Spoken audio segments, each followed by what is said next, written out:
Oh mes frères, oh mes sœurs, aimons-nous, toujours aimons-nous, toujours. Lui pour toujours, c'est Dieu qui nous unit, son amour nous conduit et nous rassemble tous sous son aile. Par le lien de l'esprit, soyons toujours unis. Oh mes frères, oh mes sœurs, aimons-nous, toujours aimons-nous, toujours. D'où viennent les querelles et d'où viennent les haines parmi les enfants de ce royaume? Dans la vie nouvelle, brûlons ces choses vaines.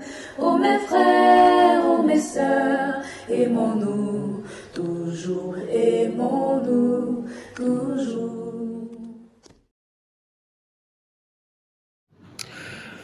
Voilà, nous nous retrouvons dans l'émission Vita Consecrata. Dans cette deuxième partie, nous allons recevoir et faire connaissance avec les missionnaires claritains. Les missionnaires claritains. Les claritains. On connaît déjà les claritaines, mais aujourd'hui on découvre les claritains. Quelle est leur histoire? Qui les a fondés? Pourquoi sont-ils dans le diocèse de Grand-Bassam? Où sont-ils précisément dans le diocèse de Grand-Bassam? Peut-être en Afrique ou en Côte d'Ivoire, ailleurs. Que font-ils pour accompagner la mission du diocèse ou la mission de la conférence épiscopale, ou qu'est-ce qu'ils font pour les communautés qui les accueillent? De tout cela, on parlera avec, bien sûr, le père Herman Assimian. Il est missionnaire claritaine, prêtre de Jésus-Christ. Bonjour mon frère. Bonjour, M. Pierre Kipré. Je lui ai demandé de venir nous parler des missionnaires claritains. Au lieu de venir seul, il est venu avec son petit frère, qui lui aussi est prénommé Herman. Mais son nom, c'est Monet. Bonjour, mon frère. Bonjour, M. Kipré. Vous allez bien? Très bien, par la grâce de Dieu. Vous vous sentez bien, là? Ça va. Et bien assis? Bien. Et c'est pas normal, c'est la première fois que quelqu'un est à l'aise avec moi à l'émission. C'est pas normal. Qu'est-ce que je peux crier pour l'aider à se sentir un peu crispé? C'est pas normal. D'accord. Alors, nous sommes là pour découvrir votre congrégation. C'est une congrégation, c'est un institut? Une congrégation. C'est une congrégation. Oui. La différence entre institut et congrégation? Bon, je crois que la congrégation est plus... Vous avez déjà commencé à croire? Monsieur, je vous ai fait quoi? Vous avez déjà commencé à croire, comme ça vous croyez. D'accord, allez-y, croyez. Voilà. La congrégation est plus liée au gouvernement, au niveau du pape, pratiquement. Or, l'institut, je me dis qu'ils sont encore en train de monter. Voilà, ça veut dire que ce sont des étapes à franchir afin de devenir congrégation. La congrégation a plus une visée internationale par rapport à l'institut. Donc, on va parler en termes de degré d'évolution, bien de maturation, je pense. Voilà. D'accord, vous êtes fait accompagner par votre papa? Mon père. Oui, comme il a dit, la congrégation, c'est au niveau de la reconnaissance, il pourrait dire pontificale. Voilà. Et les instituts, un peu comme les communautés, les nouvelles communautés qui naissent, parce qu'on commence par communauté et on monte pour devenir congrégation, voilà, de droit pontifical. Parce qu'il y a les congrégations de droit diocésain, puis les congrégations de droit pontifical. D'accord. Voilà. Alors, vous, quelle est l'histoire de la famille des claritains? On dit que vous êtes missionnaire claritain. Donc, déjà, le thème missionnaire. Le thème missionnaire, je pourrais dire, c'est un thème qu'a recherché notre fondateur. C'est qui? Et le fondateur, c'est Saint Antoine-Marie Claret. C'est lui-même qui vous a créé? Oui, c'est lui qui a fondé la congrégation. Ok. Oui. Donc, nous avons parlé de l'histoire du fondateur. Voilà. Donc, on peut dire que le fondateur, il est né le 23 décembre, donc bientôt là, le 23 décembre 1807 à Saïente, dans une région de l'Espagne, du côté de la Catalogne. Et donc, il est né d'une famille nombreuse. de parents très chrétiens. Son père tenait une fabrique de textile, donc une industrie de textile. Dans cette industrie que lui-même, il va gérer. Il va gérer, lui-même, il va travailler dans cette industrie. Et il va même être envoyé à Barcelone pour faire des études en vue de se perfectionner dans ce métier de textile. Mais il se sentait beaucoup plus appelé à la vie, je pourrais dire, à devenir prêtre. C'est un paresseux. Voilà. C'est un paresseux. On dit ton papa entreprise, va gérer l'entreprise, et lui, il va prier. Il va prier. Voilà. Un paresseux, lui. Oui. D'abord, il faut dire que la vocation naît avec lui à partir de l'âge de 5 ans pratiquement. C'est ça. Puisque à l'âge de 5 ans déjà, disons que l'Espagne traversait une période de crise. Et ça fait que le vécu de la foi était compliqué. Il n'y avait pas véritablement ce vécu de la foi, par manque de prêtres. Voilà. Alors, il s'est senti appelé par ce fait-là. En plus de ça, étant donné que la foi n'était pas vécue, pour lui, tous ceux qui optaient, qui ne vivaient pas la foi, partaient directement en enfer. C'était des âmes damnées. Alors, que faut-il faire pour ne pas que ces personnes-là partent en enfer? Voici un peu, je vais dire, la question ou bien le problème qui le motivait ou bien qui le stimulait. Voilà, depuis déjà l'âge de 5 ans. 5 ans? Oui. Alors, pour lui, c'était maintenant... Mais comment on sait ça? 5 ans? Attendez. Vous les catholiques, avec vos histoires, depuis 5 ans. 5 ans, il sait quoi? Mais qu'est-ce qui vous permet de dire que depuis 5 ans? D'abord, disons que on ne peut pas dire qu'à 5 ans, on ne peut pas réfléchir parce que les conditions, souvent, les conditions et le milieu motivent certaines choses, certaines réactions. Parce que quand un enfant vit dans une certaine condition, forcément, il y a des questions qui le stimulent, qui le motivent, qui le bousculent. Et on peut dire que ces questions ne pourront pas être bien structurées, mais c'est plus tard, on va avoir une bonne structuration. On dit la même chose. Voilà.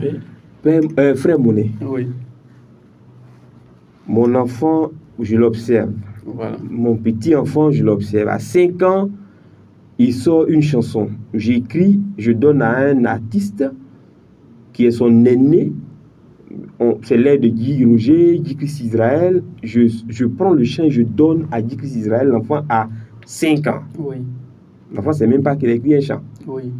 Plus tard, quand l'enfant va grandir, des années plus tard, on dira, depuis 5 ans, l'enfant chantait. Voilà. La preuve, le chant de Guy Christ en 2024, c'est le chant de cet enfant-là. Oui.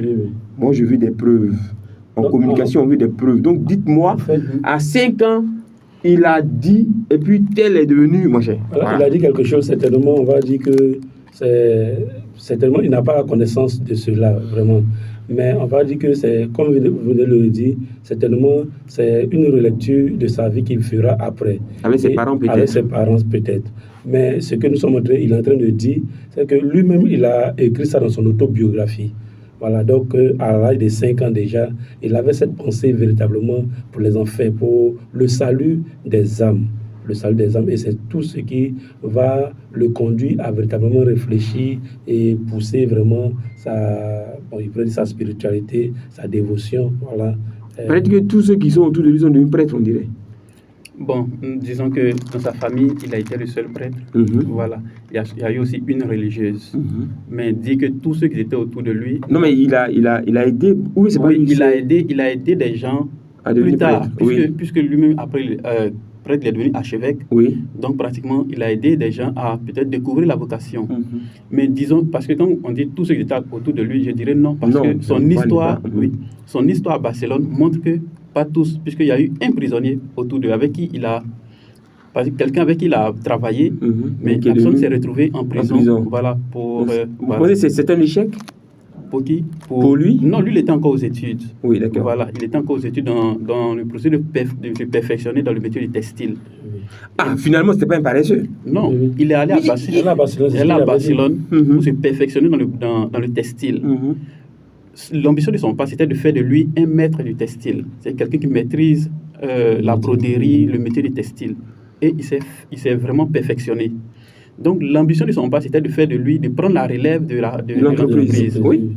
Mais lui, maintenant, il va redécouvrir. Parce qu'il dit dans son texte qu'il arrive à un certain moment de sa vie où il ne partait pas vraiment à l'église, où il dira que, pour dire ces expressions, il y avait plus de bruit de moteur dans sa tête que la parole de Dieu. Hey! Pour dire qu'il arrive à un certain moment où il a commencé véritablement à plus se concentrer dans les affaires, disons ainsi, que dans la parole de Dieu. Mais un jour, c'est au cours d'une prêche que le prêtre va prêcher sur que sert-il à l'homme de gagner le monde s'il vient en perdre son âme. Voici le déclic qui va s'opérer dans sa vie et c'est maintenant ce qui va véritablement le pousser à faire l'option totale de la vie de la prêtrise. Voilà. Donc c'est à partir de ce déclic-là, véritablement, qu'il rentre dans la volonté de devenir prêtre. Mais d'abord, de devenir un prêtre, un châtreux, un moine. Pour lui, maintenant, il veut fuir pratiquement tout le monde. Voilà, pour devenir moine. Mais certains événements de sa vie encore vont faire en sorte qu'il ne va pas se sentir interpellé comme moine, mais comme prêtre diocésain, disons-le ainsi. Alors, il sera ordonné prêtre. Mais il y avait toujours ce désir de devenir missionnaire, c'est-à-dire aller annoncer l'évangile. Alors, il va s'engager à aller à Rome afin de s'inscrire dans la congrégation de la propagande de la foi, les jésuites. Et là, il va conseiller le noviciat. Il fera le noviciat. Après 6 mois, il va avoir un malaise. Et avec le maître de novice, il faut essayer d'étudier ou bien de comprendre. Donc, les Jésus sont vos parents. Oui. D'accord. De comprendre qu'est-ce qui n'a pas, qu'est-ce qui fait problème. Voilà. Et le maître lui dira que il sent dans ce malaise que Dieu ne l'appelle pas à être jésuite, mais plutôt à retourner en Espagne où il atteint une mission. Et c'est comme ça qu'il va revenir en Espagne. Et arrivé en Espagne, il sera bien sûr sur une paroisse, mais il va demander à son évêque de lui accorder cette particularité-là, de pouvoir plus être engagé dans ce qu'on appelle les œuvres populaires, c'est-à-dire la mission populaire. C'est un peu ce que nous voyons aujourd'hui avec les communautés nouvelles. Voilà. Les communautés nouvelles qui font des évangélisations un peu partout. Donc on peut dire que, voilà, au temps de Claret, déjà au 19e siècle, ça existait déjà. Le Père Claret. Voilà. D'accord. Donc il va commencer maintenant il va pratiquement sillonner toute l'Espagne et même les îles Canaries dans cette œuvre-là d'annonce de l'évangile de mission populaire. Et c'est au fur et à mesure maintenant, dans cette mission-là, qu'il va découvrir qu'il a ce désir-là de créer une congrégation, mais une congrégation missionnaire. Et la particularité de cette congrégation sera d'annoncer l'évangile à la manière comme il le faisait, c'est-à-dire que des missions populaires. Et donc voici comment va naître un peu, comment va plutôt, on va dire, la mise en place vraiment de l'idée de la congrégation. Mais pour ce faire, il va contacter d'autres prêtres, voilà, avec qui ils vont s'associer. Et comme il est dit, des gens qui avaient aussi le même charisme, le même esprit. Des diocésains. Oui, des diocésains, oui. Tous des diocésains. Tous des diocésains. Alors, c'est ensemble maintenant qu'ils vont fonder maintenant la congrégation. Voilà. Et ça, maintenant, ça sera le 16 juillet 1849. Mais pourquoi on appelle la congrégation Saint-Antoine Marie Claret? Non, voilà, je vais aussi revenir là. Le nom de notre congrégation n'est pas la congrégation, le nom c'est les missionnaires fils du cœur immaculé de Marie. Hey! C'est le nom. Les missionnaires, le nom à la création, à la fondation, c'est les missionnaires fils du cœur immaculé de la bienheureuse Vierge Marie. D'accord. Maintenant, bon, les missionnaires clarétains, ça vient après, bon, parce que à partir du Concile Vatican II, on demande que toutes les congrégations qui ont été fondées là prennent le nom de leur fondateur. C'est ainsi qu'on va prendre le missionnaire clarétain. Donc, nous nous appelons officiellement missionnaire fils du cœur immaculé de la bienheureuse Vierge Marie ou missionnaire clarétain. C'est vrai que souvent les gens disent les pères clarétains, mais c'est pas juste vraiment. Pour être vraiment juste, c'est soit les missionnaires clarétains, soit les missionnaires fils du cœur immaculé de la bienheureuse Vierge Marie. Et on va... Si on veut dire les pères, on dit quoi? Les pères quoi? Ce sont les pères clarétains, les missionnaires clarétains, on ne dit pas les pères. Parce que ça, c'est constitution numéro 1. Voilà. C'est quoi la constitution numéro 1, c'est quoi? Nous sommes missionnaires, nous sommes les missionnaires fils de la bienheureuse Vierge Marie. et missionnaire, congrégation, le missionnaire, c'est que le missionnaire, fils de la Bienheureuse Vierge Marie. Il n'y a pas de père, voilà.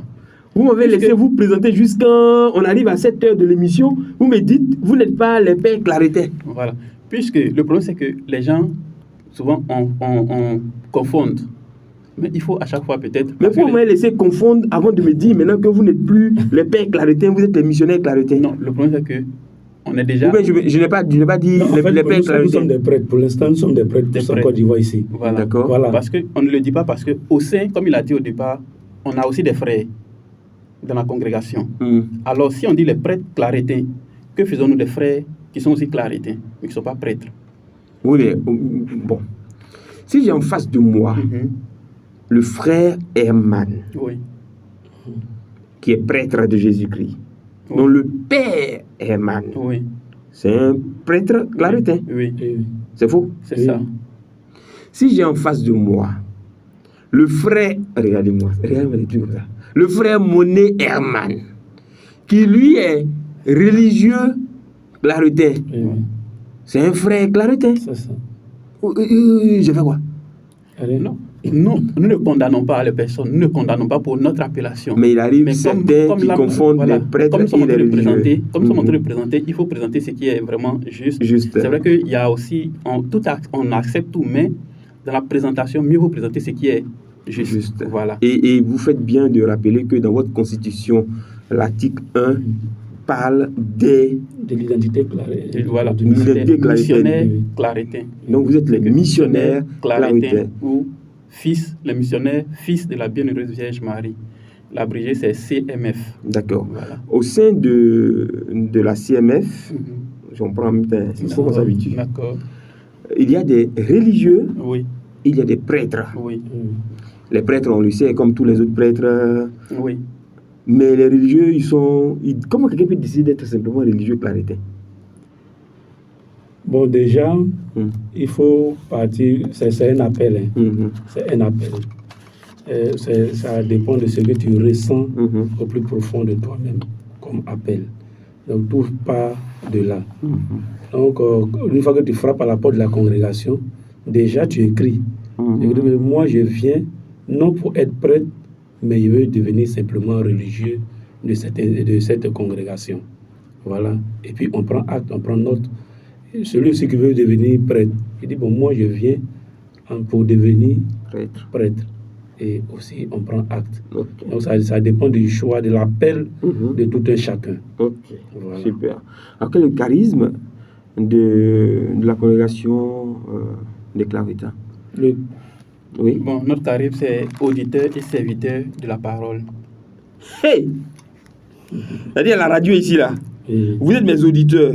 Quand on dit auditeur de Radio Espoir, de Paix sans vie, tout ça, c'est de vous on parle. C'est ça. Oui. Voilà. Auditeur de la parole parce que, d'abord, à la base, la parole, c'est le Christ. Ou bien aussi la parole de Dieu qui est comme, on peut dire, qui est écrite, n'est-ce pas? Et on s'est dit, pour annoncer cette parole, ou bien comme disait notre fondateur, pour annoncer cette parole, il faut que soi-même, on l'ait écouté, médité, et c'est que cette parole, il faut que ça nous transforme en nous-mêmes. Donc, c'est le processus de l'audition, je crois. J'écoute et puis je médite et que cette parole-là, d'abord, me façonne d'abord. Maintenant, c'est après cela maintenant que je suis maintenant envoyé au service de cette parole, c'est-à-dire l'annoncer maintenant aux autres. Voilà. Donc, voici un peu le déploiement de notre charisme. D'accord. Voilà. Et après le charisme, on parle de quoi? Il y a la spiritualité. La spiritualité, oui. Voilà, la spiritualité qui est christocentrique, donc ça veut dire quoi? C'est centré sur le Christ. Attendez. Vous voulez me mélanger quoi? Non. Vous avez employé quel mot tout à l'heure? Christocentrique. Donc le Christ au centre de notre vie. Pourquoi vous avez sorti le gros mot là? Pourquoi? Est-ce que vous effrayez quoi? Non. Christo quoi? Christocentrique. Pour dire que le Christ est au centre de notre vie et de notre spiritualité. Donc, je prédis l'Eucharistie. Voilà, on parle tous les prêtres, mais nous avons une dévotion particulière à l'Eucharistie. Et après cela, la spiritualité également, comme dit Maria, nous sommes... Emma, venez chercher Herman. Voilà. Emma, Herman. Venez chercher Herman. Venez le chercher. Venez chez le père Herman. Il a dit le même. Quoi? Vous avez dit voilà. Christocentrique. J'ai pas encore fini de digérer. Vous avez dit quoi? Christocentrique et Cordi Marial. Ça veut dire quoi? De Marie. Voilà. C'est pourquoi nous appelons fils du cœur immaculé.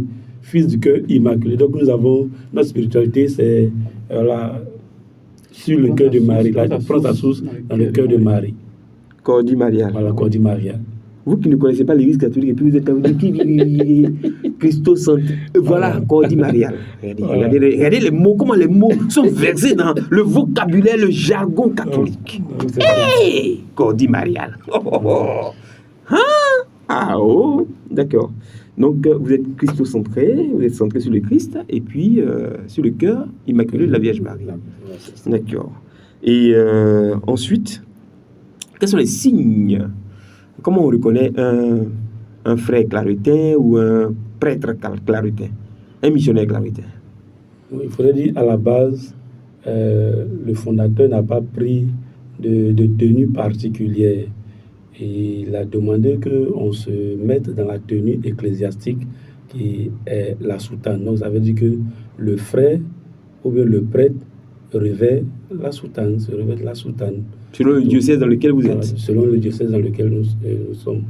Voilà, donc si par exemple nous arrivons dans un pays où les gens ne mettent pas la soutane, donc on se conforme à ce qui est fait dans le lieu, dans le milieu. Voilà. Et comment c'est géré la congrégation des missionnaires claritains? Comment vous arrivez sur un diocèse, puisque votre fondateur lui-même était diocésain? Vous avez un supérieur claritain? Nous avons un supérieur, oui. Mais l'évêque, la collaboration entre l'évêque et le supérieur? Bon, selon les dits, le fondateur a demandé qu'il y ait vraiment une très bonne collaboration. Il demande que nous soyons même à leur service. Parce que quand on remonte dans l'histoire, j'ai dit au début, quand il est revenu de l'Italie, il allait demander à son évêque de lui permettre d'être libre pour... Et il disait que je partais en mission seulement si mon évêque me demandait.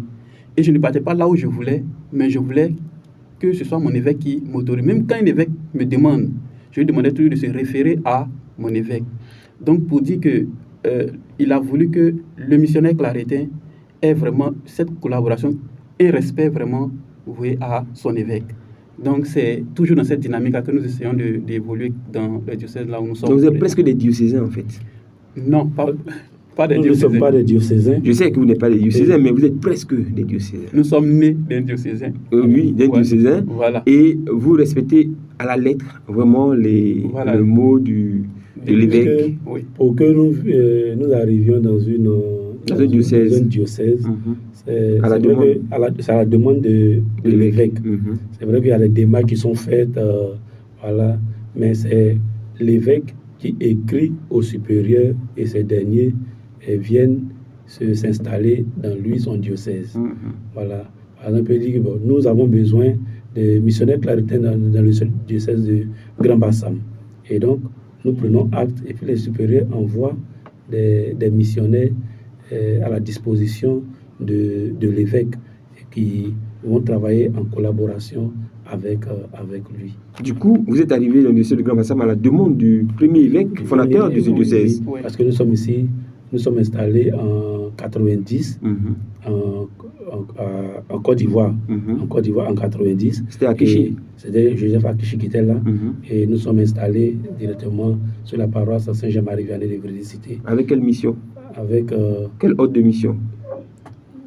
Quand l'évêque vous a invité, qu'est-ce qu'il a demandé? C'est le Monseigneur Joseph Akishi. Oui, il voulait quoi? Des prêtres pour venir Des prêtres, parce que selon les dias, nos sœurs étaient déjà là, c'est elles qui ont fait les démarches, et puis à la suite, les pères sont arrivés. Parce qu'à l'arrivée des missionnaires claritains, Saint-Jean-Marie-Vianney était encore sous la juridiction de la paroisse Sainte-Anne de Port-Louis. C'est après que Saint-Jean-Marie-Vianney deviendra paroisse. Et puis voilà. C'est nous qui avons créé Saint-Jean-Marie-Vianney. C'est le père Baptiste. C'est la grand-mère. C'est nous. Oui, c'est la mère. Oui, c'est ça. Donc vous êtes sur ma paroisse? Oui. C'était ma chapelle. Heureusement. Je suis le propriétaire de ce territoire. Heureusement. Herman me dit, heureusement. Pendant que l'autre Herman se moque de moi. D'accord, c'est bien. Non, mais attendez, le pouvoir du laïc, vous connaissez? On a déjà rentré dedans. Hein? Bien sûr. On a ramassé le sable. C'est ça. Ah, le père Gérard Barbier, non, c'est nous qui avons créé. C'est ce que le Conseil Vatican II demande.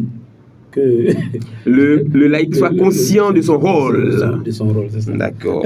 Dans la synodalité. C'est ça. Super. Alors donc, vous êtes arrivé là, vous administrez donc le territoire canonique, Oui. et la catéchèse, la formation des chrétiens, Oui, c'est tout, hein? Pas de médecine, pas d'action. médecine. Il a parlé de notre spiritualité. Nous essayons de rendre visible et palpable cette spiritualité avec peut-être la production aujourd'hui. Peut-être que vous connaissez la production des agendas bibliques. Certainement, vous avez connaissance de l'agenda biblique. Au Gabon? Oui, même en Côte d'Ivoire ici. Vous avez commencé? Oui. Bon, Nous ne produisons pas ici, Voilà. mais nous vendons ici. Ça peut Faut connaître. Même le Gabon, tout se produit au Cameroun. Au Cameroun. Et maintenant, ça part du Cameroun. On essaie de Que maintenant vous de distribuez. dispatcher Gabon, Côte d'Ivoire, et puis dans certains pays. Mais pourquoi vous n'êtes pas dedans? Non, parce que c'est ce qu'on appelle la pastorale biblique, la pastorat biblique. Et là, ce qu'on veut faire, on veut éviter une sorte de, pour le moment, parce que je ne sais pas l'avenir, on veut éviter une sorte de concurrence. Pour ne pas qu'on dise, bon, la Côte d'Ivoire fait le Burkina. Or, nous sommes tous clarétiens, comme on l'a dit. Ok, super. Voilà, Donc si un frère a fait, une communauté sœur a fait. Voilà, donc nous autres. Et c'est pourquoi, quand vous allez prendre l'agenda, vous allez voir tous ceux qui interviennent. Vous allez voir que des gens de la Côte d'Ivoire interviennent. Des gens, vous voyez, ce sont des clarités, mais aussi d'autres personnes. Super. Voilà, super. donc pour dire que c'est un travail vraiment d'ensemble. Voilà, mais le Cameroun étant vraiment en avance par rapport à nous. Oui, parce que ils ont fêté 50 ans de présence claritaine au Cameroun, je pense pendant la crise à Covid. Et donc, ça veut dire par rapport à nous, ils ont une certaine avance. Et donc, voilà, ça veut que nous, quand bien que nous ne sommes pas dans le même organisme, dans le même, on va dire quoi?